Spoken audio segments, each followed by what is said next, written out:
Going on, everybody? Today we have a little video here. This is what's exactly going on with 2K25, man. Because obviously now that the new college football game dropped, 2K is arguably almost a dead game almost. So let's see what's going on. The recent release of EA's college football Almost like I just said there. Along with PGA Tour 24, 2K is no longer sitting at the top of an unreachable throne. EA proved that they can still create good sports games, as crazy as that might have sounded within the last decade.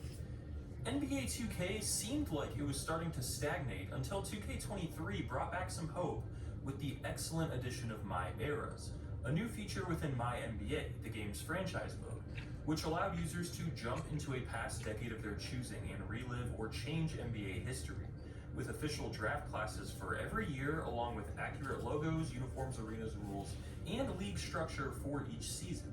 Even the in-game presentation changed depending on the decade, with the visual quality and broadcast packages changing to reflect their era. NBA 2K23 was a game I enjoyed, despite me finding 2K18 through 2K22 quite underwhelming. Until that point, very few new features were added to the game each year, while microtransactions and in-game costs increased.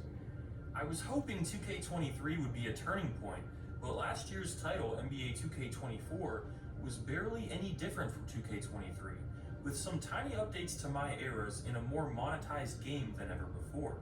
The auction house in My Team was ruined, and a new battle pass was added, which gives players exclusive cards and items only available through that pass. That's a pretty decent jump from where we were. Previously, you would pay $70 for the base game, and while you could pay more money for VC for My Career and My Team, you could at least unlock everything the game had to offer with enough grinding. Starting with 2K24, however, there are now items, some including My Team player cards, that can only be unlocked by purchasing the pass. $70 alone can no longer buy you everything the game has to offer, no matter how hard you grind. Only the sports gaming genre No, that's actually insane, low-key. get away with such aggressive monetization tactics. On top of that, have you noticed the declining graphics of NBA 2K?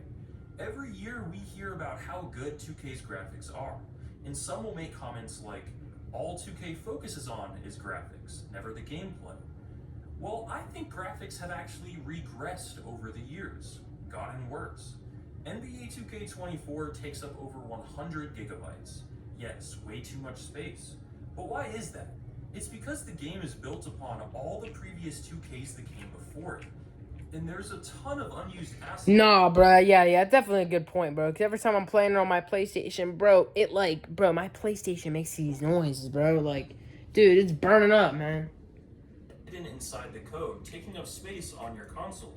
Because 2K isn't built from the ground up, it still faces legacy limitations, especially when it comes to available memory for things like graphics.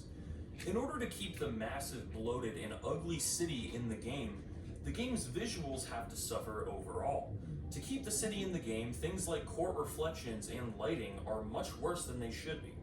This is why games like NBA Live 19 appear to have better looking hardware, or why NBA 2K14 appears to have more jersey physics and better lighting. 2K is being held back by the city and the game's overall bloat, which was impressive back in 2020, but nowadays I think people just want to get back to the actual basketball. The focus of NBA 2K should be on the NBA aspects of the game, not unnecessary fluff like the city that exists solely to justify the increasing amount of microtransactions.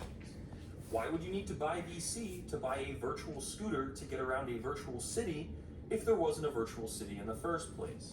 The shareholders of Take-Two Interactive seem to have more control over the game than the actual developers. Up here, we're going to skip some cover. Now,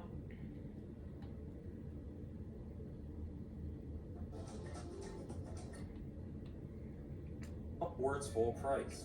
The lack of competition in sports gaming brought us to this point. If people are going to buy NBA 2K25, no matter how good or bad it is, just because it's the new NBA game, then 2K has no reason to actually try. Hey man, what do y'all think, bro? Of exactly what's going on with 2K, man? Do you guys think it's gonna be a good game this year? Do you guys think it's gonna be a dead game?